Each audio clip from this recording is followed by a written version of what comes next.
Salut les devins, c'est Saikyo. Il est l'heure pour moi de vous proposer ma review de l'épisode 4 de Boruto, dont on avait eu déjà pas mal de spoilers que je vous avais présentés sur la chaîne, et d'ailleurs des spoilers pour les épisodes 5 et 6 arrivent très bientôt. Et sinon, pour cet épisode de la semaine, j'ai presque envie de dire qu'il a commencé en fanfare, en fait, avec une invocation de la part de Konohamaru, qui, pour faire la démonstration et en même temps la leçon aux élèves de l'Académie Ninja de Konoha, a réalisé son invocation visiblement fétiche, qui est en lien avec les crapauds, tout comme Naruto, etc. C'est le même lien que Jiraiya. Et il a fini par invoquer Gamagoro, qui semblait avoir un lien très étroit avec lui. Il lui a même dit, si tu as besoin de moi, j'accours pour toi, enfin voilà. Il a fait comprendre que sa fidélité pour Konohamaru était au maximum. Donc déjà, pour moi, clairement, le premier constat, c'est que Konohamaru est un tout petit peu mis en avant et ça fait du bien, parce que c'est un personnage qui était censé être prometteur. Vous avez vu à quel âge il nous a sorti un Rasengan, juste sur quelques instructions de Naruto, sans avoir suivi d'entraînement spécial de la part de Jiraiya ou autre. Je parle bien sûr de quand il s'était fait enfant un des corps de Pain, un des 6 corps. Et c'est vrai que dans Boruto, j'ai une espérance pour que le personnage de Konohamaru, peut-être en fin de série, je ne sais pas, s'ils ne sont pas morts, mais bon, ça c'est une autre question, soit plutôt mis en avant, parce que c'est ce qui nous était un petit peu promis, il faut le dire, depuis le début de la série, depuis que Naruto connaît Konohamaru, c'est un peu ça. Et sans parler de son sang lié au 3e Hokage ou autre, c'est juste la promesse qui nous est faite concernant le personnage, qui était une sorte de Naruto bis avec une motivation qui n'a jamais flanché depuis sa première apparition, donc il avait l'air d'être méritant. Et c'est vrai qu'en le voyant dans les films, ses apparitions dans Boruto, etc.,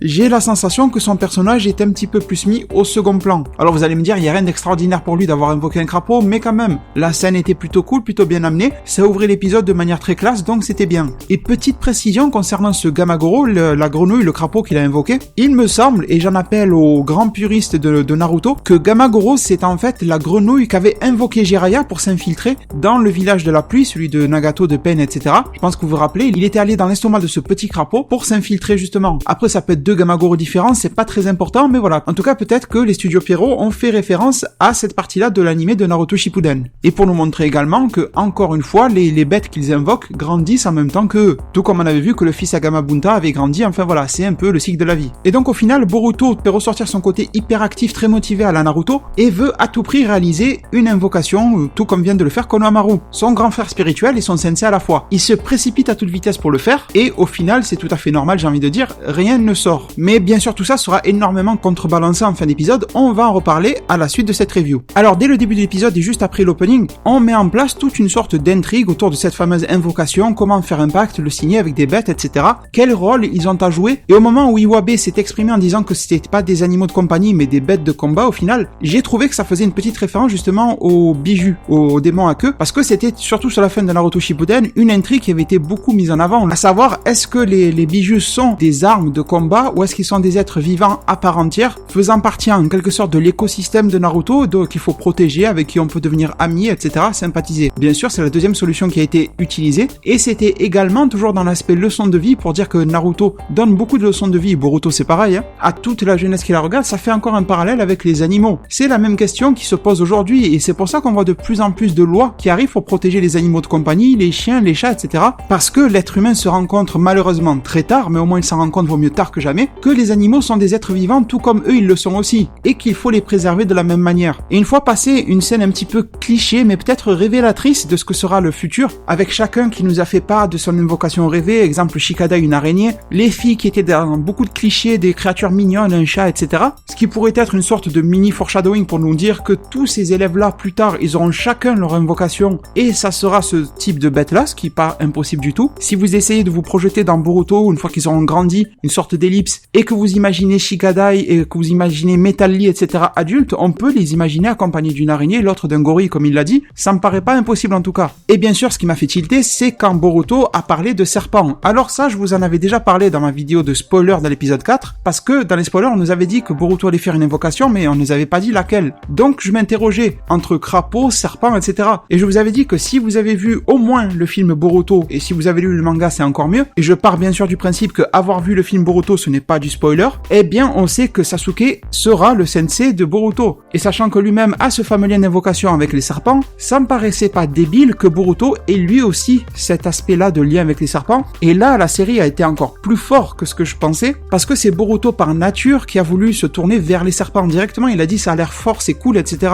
C'est pas au contact de Sasuke, ou en le voyant invoquer un serpent, serpents, etc., que Boruto s'est dit, tiens, moi aussi j'ai envie de faire ça. C'est pas une imitation, c'est Boruto de lui-même qui semble adorer de base le fait de pouvoir invoquer dans le futur des serpents. Ça ne veut pas dire que Boruto va tourner méchant, loin de là. C'est juste une affinité, ça ne veut rien dire. Et d'ailleurs, je pense que la preuve parfaite ou quasi parfaite est avec Orochimaru. Orochimaru, quand il était pourri, il invoquait les serpents, et depuis qu'il a pas retourné sa veste, mais depuis qu'il a changé de camp et qu'il s'est assagi, etc., on peut le considérer comme un gentil, même s'il est bizarre, hein, mais on peut le considérer maintenant comme un gentil. Eh bien, il a toujours sa faculté à invoquer des serpents. Ils lui ont pas dit, tu as changé, allez, on dégage, on te laisse. Non, c'est juste un pacte. Alors après ça, on a une petite et très très courte discussion qui était intéressante, on va dire, pour ressasser, pour faire de la nostalgie, entre Shino, le sensei de l'académie, et Konohamaru, qui ressasse un peu les faits de l'époque, etc., pour dire que Naruto et sa bande étaient un petit peu les mêmes à leur époque, un petit peu foufou et tout ça, plein de bêtises, on va dire, sauf que la nouvelle génération a l'air un petit peu plus excitée, je sais pas comment dire ça, mais en tout cas plus active sur les conneries. J'ai l'impression que la génération des parents a découvert la vie très vite et très tôt, et qu'eux vont la découvrir encore beaucoup plus vite, et à un rythme beaucoup plus poussé. Alors ensuite, on a posé un début de rivalité entre Sarada, la fille de Sasuke, et ça non plus ce n'est pas du spoil, ça fait partie du film Boruto, et fille de Sakura en même temps, face à Boruto, tout ça pour mener à une sorte d'opposition du clan des filles et du clan des garçons. Tout est parti autour d'un fameux sandwich à la con, mais au final c'est pas incohérent, parce que dans la vraie vie, vous vous embrouillez avec des gens,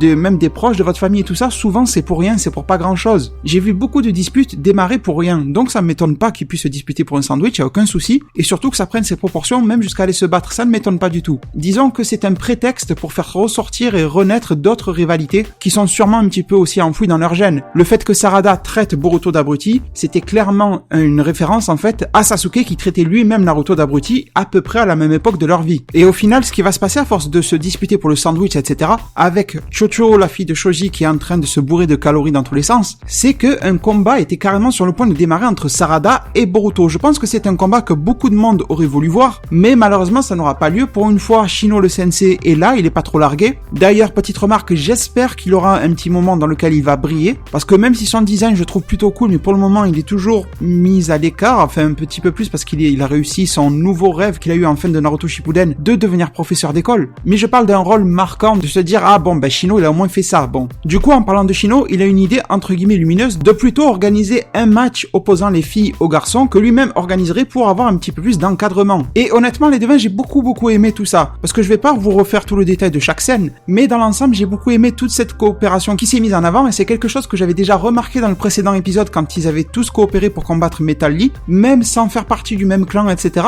Ils arrivent à coopérer très facilement, et c'est quelque chose que la génération de Naruto ne savait pas forcément faire. Et je pense que l'évolution de ces ninjas-là, je me répète souvent à dire qu'ils sont meilleurs que leurs parents au même âge, mais ils ont un bien meilleur travail d'équipe que leurs parents au même âge, et ça aussi c'est hyper important. D'ailleurs Shino a un petit peu teasé le fait que dans quelques temps, il finirait par être par équipe de 3. Mais ce qu'il y a de bien dans cet animé Boruto, c'est que j'ai l'impression que les ninjas peuvent être répartis par équipe de 3, il doit y avoir sûrement des top équipes de 3, c'est-à-dire qu'on pourra sûrement optimiser ceux qui fonctionneront par groupe, mais je pense que vous pouvez mélanger à peu près tout le monde et que ça va fonctionner, et ça c'est quelque chose de cool, et qui peut donner beaucoup de perspectives pour des combats futurs. Alors mis à part ça, et le fait que la compétition était assez drôle, avec voilà des pièges placés un petit peu partout, on a vu que cet épisode faisait encore ressortir les mêmes qualités et défauts de chaque personnage, donc on va pas revenir dessus, le Metal Lee qui est bon, Miki a le trac, etc., Shikadai qui tire de son père, je pense que vous avez bien compris le délire. Bon, il y a un passage que j'ai trouvé, bon c'était vite fait, mais c'était drôle, quand Inojin a invoqué son espèce de crapaud tout bizarre là, qui déambulait dans tous les sens et qui faisait peur aux filles. En plus j'aime bien les invocations de Inojin qui sont colorées, enfin il peut les faire de la couleur qu'il veut visiblement, vu que la semaine dernière il en a fait des noirs comme son père, mais là il peut les colorer bleu, vert, etc., je trouve ça cool aussi. Même Denki a été mis en avant durant cet épisode là par ses capacités de geek, qui pourrait être encore une fois une manière de nous rappeler que ça sera lui qui sera un des initiateurs de la passation en fait depuis le monde des ninjas vers le monde informatisé. Enfin cette passation a déjà eu lieu, ça on l'a vu dans Konoha qui s'est très modernisé, etc. Mais je pense que ça manque encore de personnes, de ninjas scientifiques qui vont complètement bouleverser les choses. Un peu comme le scientifique qu'on voit dans le film là, qui vient en montrant qu'il a inventé le truc à capsule là, qui vous permet de tirer des Rasengan ou des boules de feu, enfin tout ce que vous voulez, à volonté. C'est ce genre de gars qui vont faire que Konoha va être complètement renversé, je pense. Pas forcément des gros scientifiques à lunettes, ça pourra être des ninjas de base qui ont étudié ça, et Denki a l'air de se profiler profiler vers ce genre de situation. Après, en bien ou en mal, c'est bien trop tôt pour le dire, mais je pense qu'il sera un élément très important à ne pas sous-estimer. Et la question que je me pose par contre, c'est fera-t-il son apparition dans le manga? En tout cas, moi j'y suis favorable et j'espère que ça se fera. Parce que je vous le rappelle, pour le moment, Iwabe et Denki sont des personnages uniquement dédiés à l'animé. Et ça pose quelques problèmes, parce que si un personnage apparaît uniquement dans le manga ou uniquement dans l'animé, ben ça veut dire qu'on pourra pas vraiment compter sur lui au moment de grandes actions de l'œuvre, pendant les grands moments. Tandis que s'il est dans les deux, ben là il y a aucun souci de cohérence, il pourra faire la même chose dans les deux formats, et on sait que les auteurs pourront très facilement, côté animé, côté manga, se mettre d'accord très rapidement sur la poursuite de la série. Alors, en poursuivant encore les devins, ça c'est le truc classique des combats en équipe ou des films d'horreur, j'ai envie de dire, le fait que le nombre de participants se réduise petit à petit, alors que pourtant la capture du drapeau à la base n'était pas une notion de battre ses adversaires, c'était juste une notion de capturer le drapeau. Mais de fil en aiguille, les membres se réduisent, et ça c'est tout simplement les scénaristes qui s'arrangent. On l'a vu clairement dans la scène où Inojin, Boruto et Shikadai se parlaient, dans laquelle Denki a été mis de côté, d'autres garçons aussi. Comme ça, scénaristiquement, on ne peut plus compter sur eux. Et en plus, on a handicapé les capacités d'Inojin, du coup, qui ne peut plus faire son jutsu lié au dessin, donc au final, l'équipe est super restreinte et doit faire preuve de son cerveau pour y arriver, et mettre en avant certains personnages. Et de manière très logique, c'est Boruto qui s'impose comme ça. En plus, on comprend que maintenant, il va utiliser un des rouleaux pour faire un pack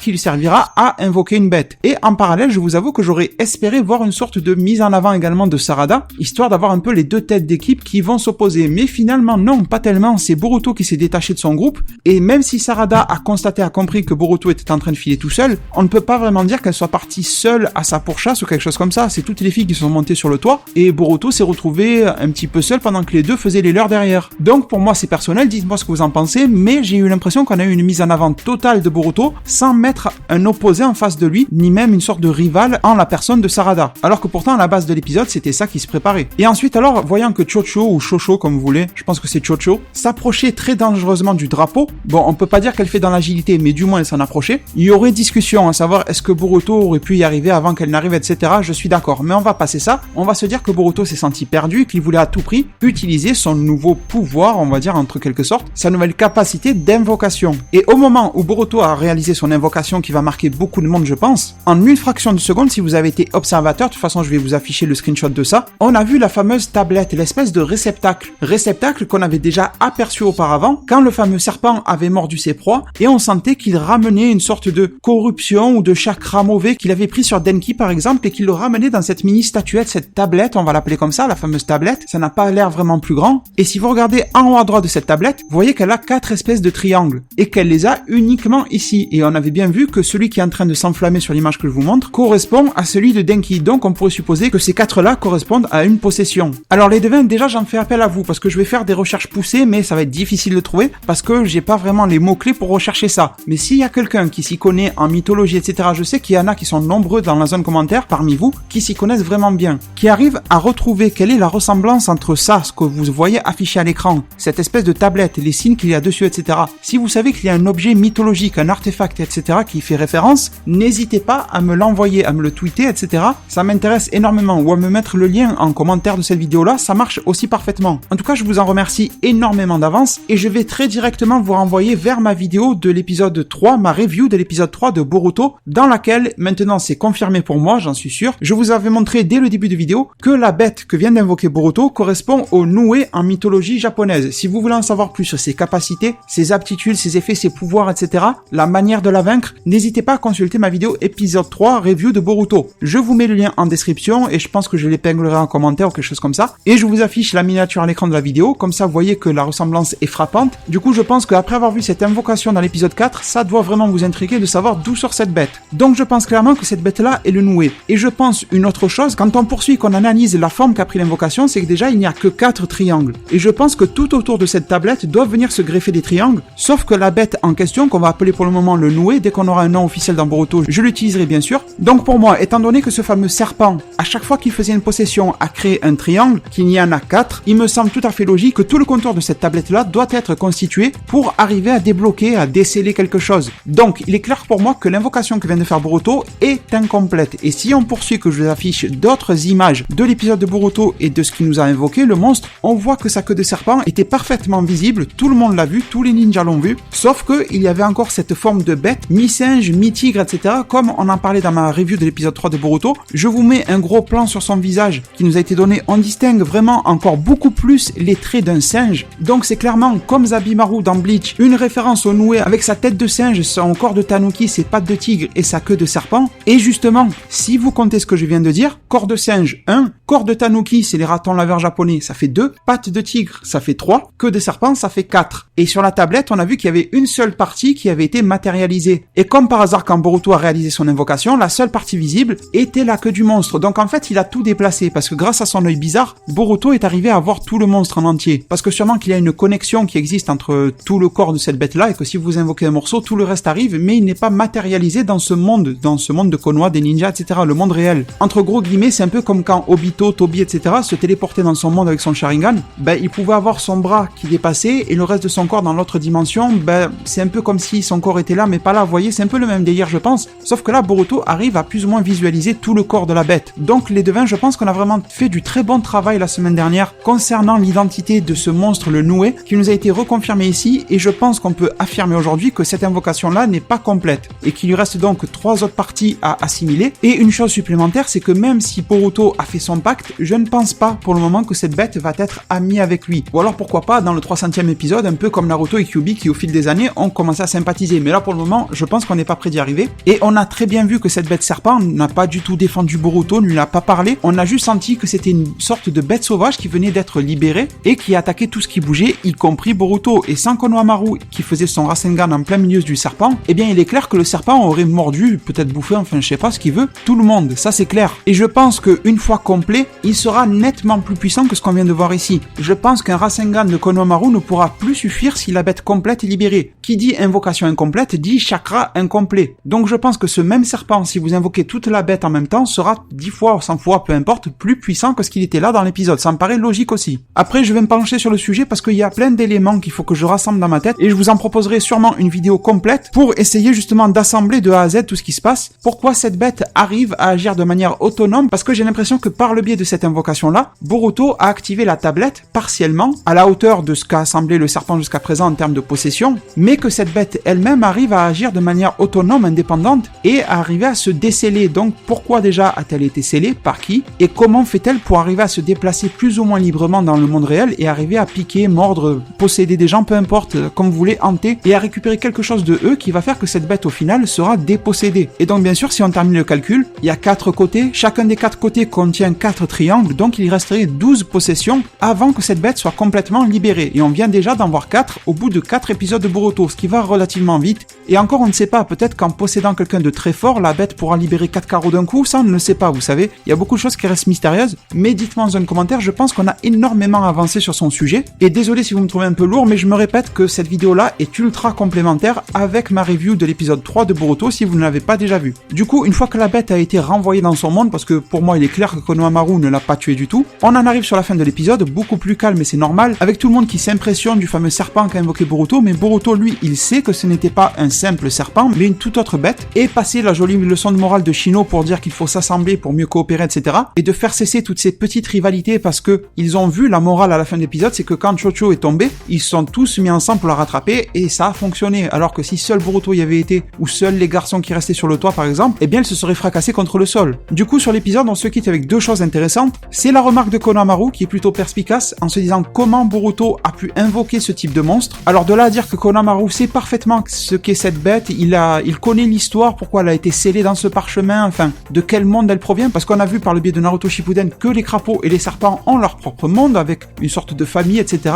des maîtres, des oracles et tout ça, donc pourquoi pas pour cette bête-là, bien que je pense qu'elle soit plutôt unique en son genre, mais bon, pourquoi pas, dans la mythologie japonaise, les noués existent en quantité, ce n'est pas une bête solitaire. Et on finit avec un plan très classe sur Mitsuki. Alors je sais que beaucoup de monde pense que ce monstre-là est lié à Mitsuki, pour le moment je penserais que non. Ça serait déjà trop facile de penser que les serpents sont liés aux serpents, enfin c'est bête ce que je veux dire, mais je pense que vous m'avez compris, et j'espère que la série prendra une tournure plus complexe que dire simplement c'est le fils du serpent qui fait venir une nouvelle bête serpent. J'espère un truc un petit peu plus développé, et en tout cas pour le moment j'adore vraiment la tournure que prend cet animé de Boruto, sachant qu'il devrait intégrer plus tard tous les éléments du manga, et j'adore également la tournure qu'a pris le manga, donc les deux mixés ça va être super bon à voir. Et honnêtement, c'est avec de plus en plus de passion que je continue cette série, parce que bon, ma passion pour Naruto et Naruto Shippuden n'est plus à refaire, mais pour Boruto, voilà, c'est qu'on est parti sur de nouvelles bases, entre guillemets. Disons que la série a voulu se donner un vent de fraîcheur, du coup c'est pour ça que j'ai essayé de me libérer l'esprit de mes préjugés sur Naruto, et de partir comme si je voyais un truc nouveau. Même si bien sûr, faut pas se le cacher, si j'ai regardé Boruto, c'est parce que ça reste quand même la suite de Naruto, faut pas que je fasse hypocrite non plus. Et du coup, ce fameux Mitsuki, on va s'en parler à plusieurs reprises normalement, une fois c'est sûr par le biais de ma vidéo spoiler épisode 5 et 6 qui va arriver. Il y a déjà une vidéo sur la chaîne qui parle des spoilers épisode 5, et je vous apporterai quelques compléments, et on ira encore plus loin avec le 6e épisode. Et du coup les devins, je vous remercie énormément de m'avoir suivi et écouté durant cette vidéo là, et je me permets de vous laisser sur ces mots. Prenez soin de votre futur, le meilleur moyen d'y arriver c'est de vous abonner à ma chaîne, de la partager, la liker et la commenter un maximum de fois pour que notre communauté puisse se développer le plus possible sur YouTube. Merci beaucoup et à plus pour de prochains arts divinatoires.